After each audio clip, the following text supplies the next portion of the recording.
Hello everyone, this is your RJ Kambi और आज हम बहुत ही इंफॉर्मेटिव, बहुत ही जानकारी वाली बात करने वाले हैं और मैं बहुत कुछ सीखने वाला हूं और हो सकता है इस इंटरव्यू के बाद मेरे नाम के आगे भी डॉक्टर लग जाए, मजाक कर रहा हूं। So we have doctor Lalit, he is arthroscopy surgeon, जिस वर्ड को सीखने में 5 मिनट लगाए। कैसे हो sir? I am good. Hi everyone, how are you? Sir बहुत अमेजिंग है सारे, मेरे को लगता है, और अमेजिंग नहीं होंगे कोई एडिट होगा ना सर? नहीं। तो अच्छा, तो बात करते हैं कि मैं एज अ पेशेंट, हमने जैसा डिस्कस किया था ऑफ कैमरा कि मैं एज अ पेशेंट या एज अ पर्सन जिसको आपको जो भी डाउट है आप खुल के पूछिए। सकते knee joint, shoulder joint, any joint you can talk. I am doctor Lalit, I am arthroscopy surgeon and I like to inform you briefly about these things. ठीक है सर, तो शुरुआत करते हैं कि दर्द बहुत अच्छा।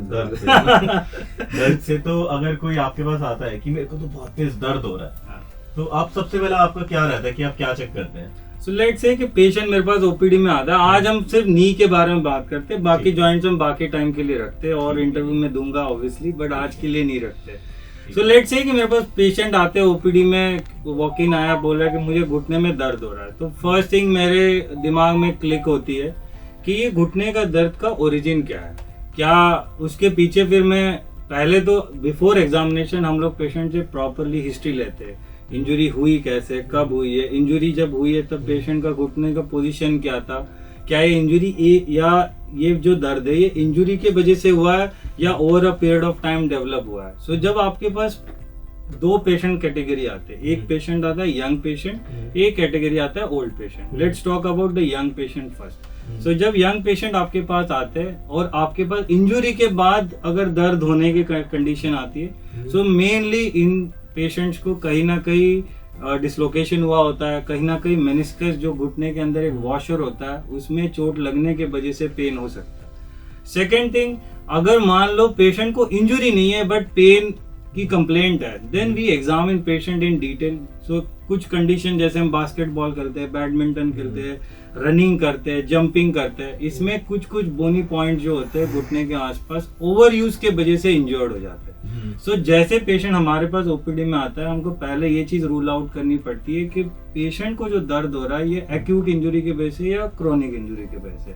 अगर क्रोनिक ओवरयूज इंजरी है तो हम उसकी ट्रीटमेंट उस प्रकार करते हैं, और अगर एक्यूट इंजरी है तो उसकी ट्रीटमेंट उस प्रकार करते हैं।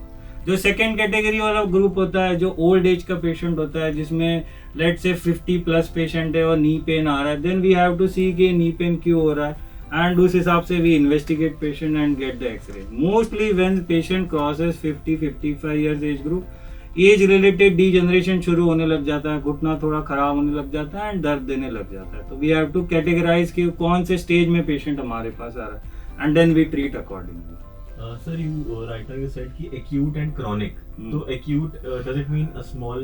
नहीं, एक्यूट मींस कि चोट लगी है अच्छी खासी बट विद इन 3 वीक्स लगी है। Acute means the time, acute आपको टाइम ड्यूरेशन बताता है। एक्यूट मतलब कि 3 हफ्ते के अंदर या 6 हफ्ते के अंदर रिसेंट इंजरी है, एक्यूट को आप रिसेंट की तरह ले सकते हो। क्रॉनिक मींस पुरानी चोट है, ओल्ड इंजरी, जो 6 वीक उसको हो चुके हैं और उसके बाद अब पेन आ रहा है। मोर देन लेट से कोई रनर है जिसको 3 महीने 6 महीने से रनिंग कर रहा है और फिर दर्द हो रहा है, तो हम उसको क्रॉनिक की कैटेगरी में डालते हैं। सो आपको ये देखना है कि एक्यूट है या क्रॉनिक है, ठीक है। This is how we categorise. तो काफी सवाल जवाब होते हैं, जैसे ही कोई पेशेंट आया आपके पास तो उससे काफी सारे मतलब बेसिकली इन्वेस्टिगेशन टाइप हो जाता है। हाँ, तो एक बेसिकली हर स्टेप बहुत इंपॉर्टेंट है, जिसमें हिस्ट्री टेकिंग में आपको नोट करना है पेशेंट की एक्टिविटी क्या है, डिमांड कितनी है, लाइफस्टाइल क्या है, रिक्रिएशनल स्पोर्ट्स खेल रहा है या एक्टिव स्पोर्ट्स खेल रहा है, और डिमांड कितनी मीन्स कि लेबरर है या सिटिंग जॉब करता है। तो आपके जो ट्रीटमेंट ऑप्शन है इन सब पे इसका इम्पैक्ट होता है। तो जब पहली बार पेशेंट आता है तो पेशेंट से बातचीत करना बहुत जरूरी है। जब बातचीत करोगे तभी आपको छोटे छोटे की पॉइंट समझेंगे कि ये हो क्यों रहा है और कहाँ हो। उसके बाद आप उसमें और आप उसके जड़ तक पहुंच सकते हो कि ये प्रॉब्लम इस वजह से आ रही है। तो इसलिए दर्द एक हम बहुत छोटे से लेते हैं, बट दर्द जनरेट होने के लिए क्या क्या फैक्टर्स ने दर्द को जनरेट किया है वो जानना बहुत जरूरी है। वंस यू नो कि ये फैक्टर्स के वजह से ये प्रॉब्लम है, तो आपकी ट्रीटमेंट बहुत आसान हो जाती है। फैक्टर चेंज कर लो तो आपका दर्द सेटल हो जाएगा। तो इसलिए बात करना बहुत जरूरी है पेशेंट से। तो बात दर्द की कर रहे हैं हम, तो मैं गूगल पे भी एक FAQ था, व्हाट डज पेन सिग्निफाई। तो अगर आपसे पूछा जाए, मेरे को ना बड़ा डीप सवाल लगता है, इसको इसके कई डायरेक्शंस लेके जा सकते हैं आप as a doctor, as a arthroscopy surgeon, सही बोला मैंने? हाँ, बिल्कुल।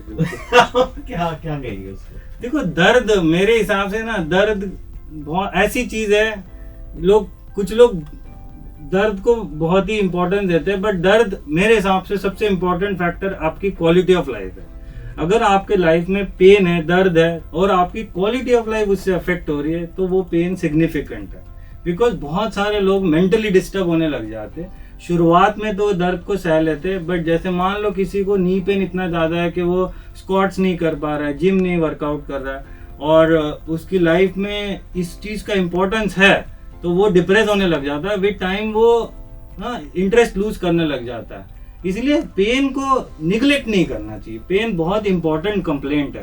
पेन जब हम MBBS में भी थे, जब हमने हिस्ट्री टेकिंग लेना शुरू किया था, तो पेन के 10 फैक्टर्स थे, जिसको एक पेन कंप्लेंट में आपको 10 सवाल पूछने हैं, जिसके वजह से आपको पेन पता चलेगा कि जनरेट कैसा हुआ है, and then you classify that according, मतलब आपकी treatment is based on that symptom.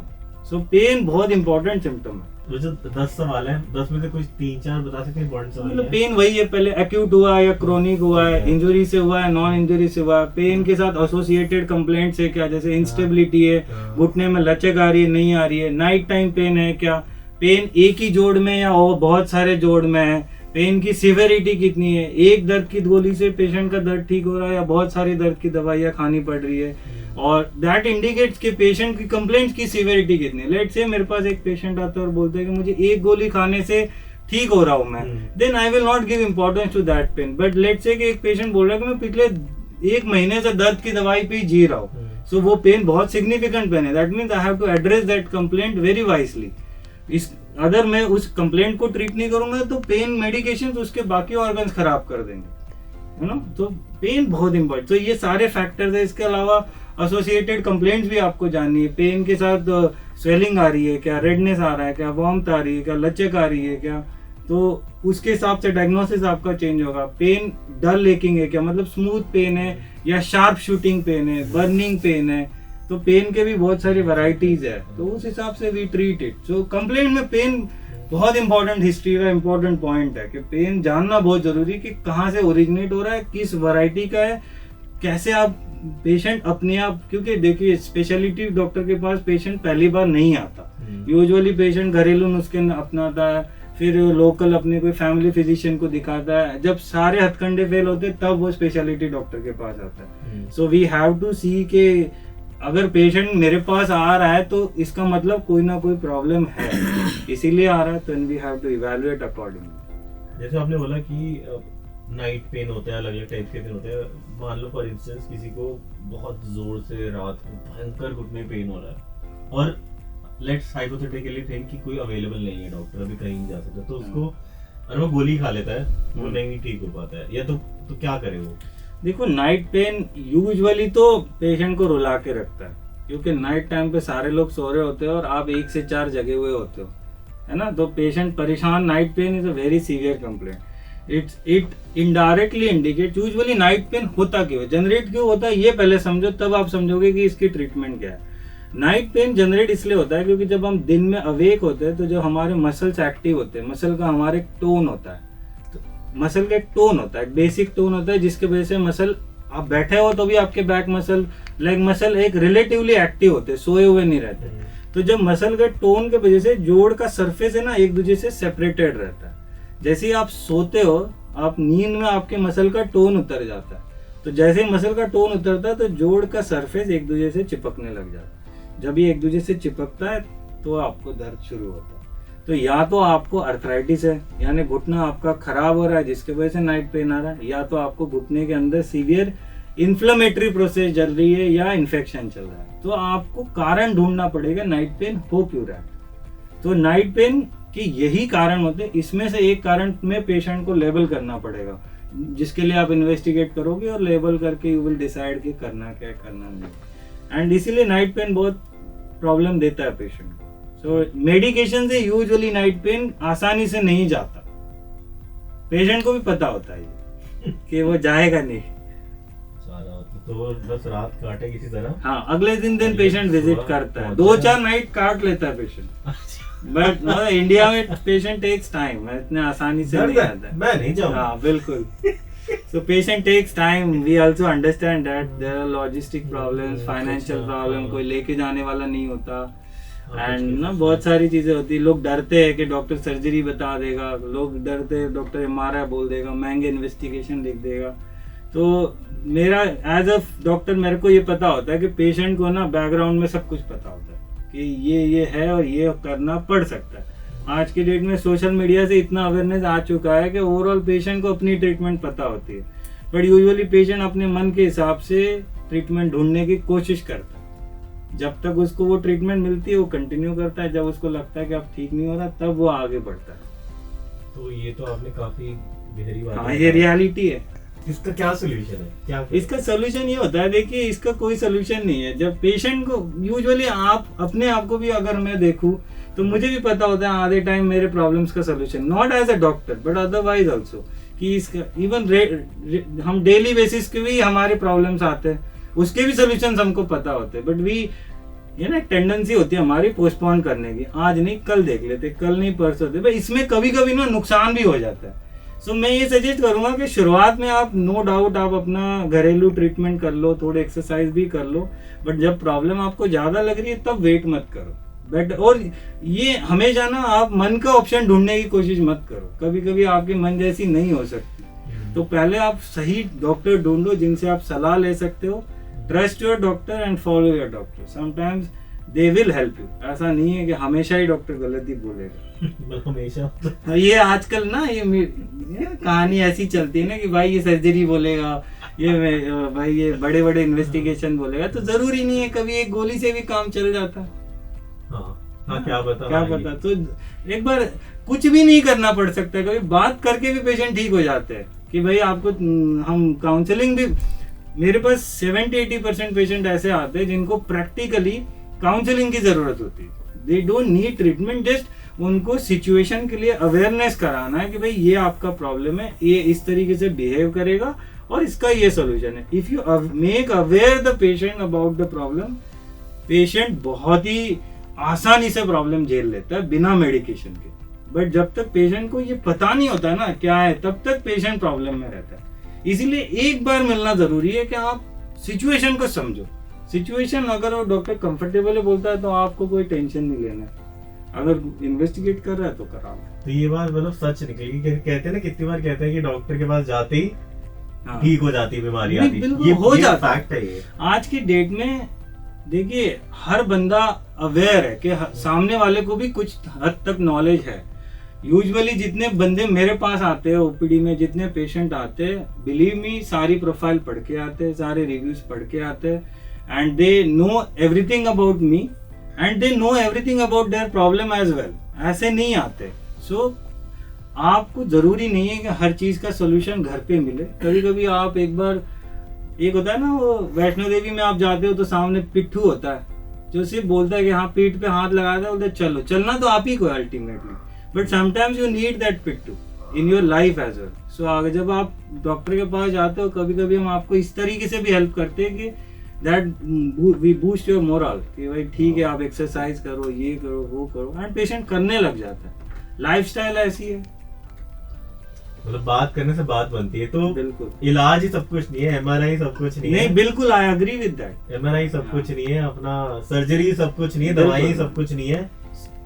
I give surgical option to the patient जब पेशेंट सरेंडर करता है अपने कंप्लेंट्स के लिए कि भाई अब मेरे से ठीक नहीं हो रहा, ये ठीक नहीं लग रहा, that is the time I intervene. Till that time I always support my patient कि नहीं ठीक है आप करो, I am there to help you. नहीं हो रहा तो मैं बैठा हूँ, है ना, एक कोच की तरह है। अल्टीमेटली ये कोचिंग सिस्टम ही है कहानी भी। पेशेंट भी एक पेशेंट है जो स्टूडेंट है, मतलब उनको एक वो मिल जाता है, एक अच्छा एक सपोर्ट टाइप फील होता है कि हाँ I am here for you. बिल्कुल। आप तो मतलब आप काउंसलर भी हैं ऐसे? No I can do sometimes I feel that उसमें ज्यादा पैसा है डॉक्टर से कम पैसा, डॉक्टर में कम पैसा है।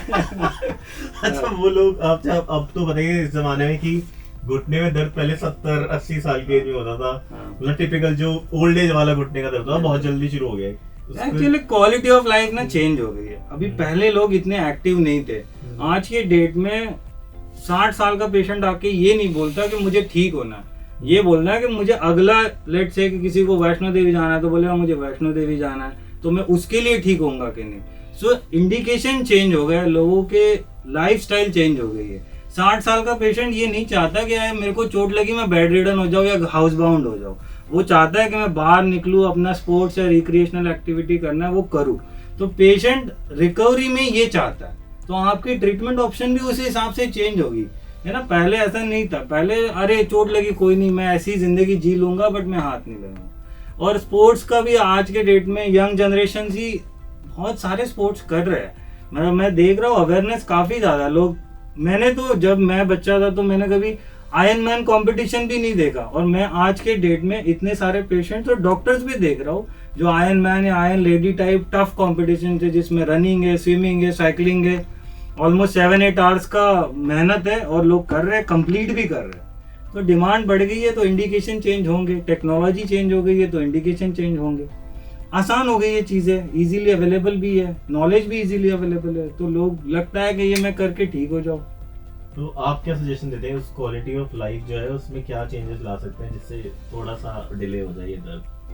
देखो यार, क्वालिटी ऑफ लाइफ तो बहुत ही इम्पोर्टेंट चीज़ है, और आपको as a player, as a sports person और एज अ रिक्रिएशनल स्पोर्ट्स खेलने वालों के लिए भी ये बात समझनी चाहिए कि मेरे हिसाब से दिन का 1 घंटा मी टाइम होना चाहिए, और वो मी टाइम आपके कोई स्पोर्ट्स एक्टिविटी के लिए होना चाहिए, जिसमें you will do either gymming, crossfit, और you can say cycling, swimming, whatever sports you like. And with time I will say कि आप अपने स्पोर्ट्स में मिक्स रखो, कि ऐसा मत करो कि एक ही स्पोर्ट्स कंटिन्यू करो, जिससे क्या होता है कि इंजरी होने का भी चांस होता है। हर स्पोर्ट्स का अपना एक स्टेमिना होता है, अपने एक मसल रिक्रूट करने का तरीका होता है। तो अगर आप मल्टीपल स्पोर्ट्स खेलोगे तो मल्टीपल मसल्स एक्टिव रहेंगे और रिलेटिवली इंजरी के चांसेस कम होंगे। दूसरा, आपका इंटरेस्ट बना रहेगा, you will not lose that sports. तो सबसे पहले दर्द निकालने के लिए आपको रेगुलर एक्सरसाइज करने, कोई भी फॉर्म में करो एक्सरसाइज। आज के डेट में लोग योगा को कम इम्पोर्टेंस देते हैं, बट बिलीव मी, जिस दिन आप प्रॉपर योगा करोगे अंडर ट्रेनर, उस दिन आप घड़ी देखना, 20 मिनट के अंदर घड़ी देखना शुरू कर दोगे यार ये खत्म कब होगा। So yoga is a very essential thing. So मैं अगर इंजरी प्रिवेंशन की बात करूंगा तो उसमें 2-3 चीजें होनी चाहिए। पहली चीज, वर्कआउट आपका प्रॉपरली पैटर्न होना चाहिए, जिसमें फर्स्ट थिंग में आपके जॉइंट मोबिलिटी होनी चाहिए, प्रॉपर वार्म अप होना चाहिए, देन आपका मेन वर्कआउट, देन आपका कूल डाउन वर्कआउट होना चाहिए, एंड फाइनली स्ट्रेचिंग होनी चाहिए। आपके वर्कआउट के इन बिटवीन आपको योगा को भी इम्पोर्टेंस देना है, बिकॉज आप लेट से कि आप जिम ज़्यादा कर रहे हो तो बॉडी स्टिफ होने का चांस है, तो योगा आपको स्ट्रेचेबिलिटी भी दे सकता है। और उसके अलावा मेडिटेशन भी योगा 5 to 10 मिनट्स कम से कम देता है, जिससे आप ओवरऑल मेंटली भी इन पीस पहुंचते हो। तो अगर आपको इंजरी रोकना है तो regular workout is necessary, age appropriate exercise is important. Let's say कि आप 60 इयर्स के हो और आप बास्केटबॉल बहुत ज़्यादा खेल रहे हो तो आपका घुटना जल्दी खराब होगा। सो आपके इम्पैक्ट, आपका एज, ये दोनों चीज़ों का मैच होना चाहिए। थर्ड थिंग, अगर आपको अफोर्ड कर सकते हो तो प्रॉपर अंडर गाइडेंस या कोचिंग के साथ जब आप वर्कआउट करते हो तो उसका रिजल्ट कुछ और ही होता है। सो हर चीज़ में एक गुरु होना ज़रूरी है, वो आप कहीं से भी पकड़ लो, साथ का कलीग ही पकड़ लो या कोई ट्रेनर हायर कर लो। सो ये चीज़ों का अगर आप कॉकटेल करोगे, एक्टिव लाइफस्टाइल जियोगे तो नी इंजरी से आप दूर रहोगे। जितना आप सेडेंट्री लाइफ जियोगे या रिक्रिएशनल सिर्फ सडन जर्की मूवमेंट करोगे तो आपको नी इंजरीज होगी। फाइनली कुछ चीजें इनएविटेबल भी होती है, तो आपके लक के ऊपर भी छोड़ सकते हैं। इतना मतलब एक डॉक्टर ने कहा, आपने एक जेन्युइन बात ही बोली, किस्मत भी। हाँ, किस्मत भी होती है, बिल्कुल होती है। देखो बाकी सब तो आप कर लोगे, बट अगर आपकी किस्मत खराब है तो हाँ, कुछ नहीं कर। सही डॉक्टर मिलना भी बहुत जरूरी है। हाँ, है ना? तो वो भी किस्मत की बात किस्मत नहीं कि डॉक्टर वाले से मिले वो। हाँ, बिल्कुल। तो प्लीज मिलना। तो मतलब मेरे को एक स्पोर्ट्स मिक्स करना ना, एक ही स्पोर्ट है मेरा, यहाँ से मेट्रो स्टेशन तक तेज चल के जाना। वाह, ये बहुत ही अच्छा स्पोर्ट्स है। Brisk walk. दूसरे लोग वॉकिंग को भी एक्टिविटी समझते हैं। Walking activity after certain age is acceptable. Not in the young age is acceptable, at least कुछ पसीना भी आना चाहिए एक्टिविटी। ओ नो, मैं अभी तक समझ रहा था मैं रोज एक्सरसाइज करता हूं। ना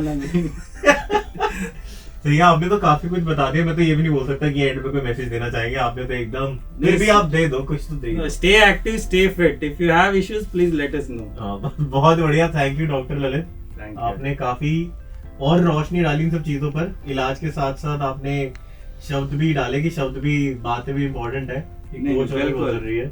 हाँ, कोच होना जरूरी है, टीचर होना जरूरी है, और बिलीव मी हर चीज का सोल्यूशन सर्जरी नहीं है।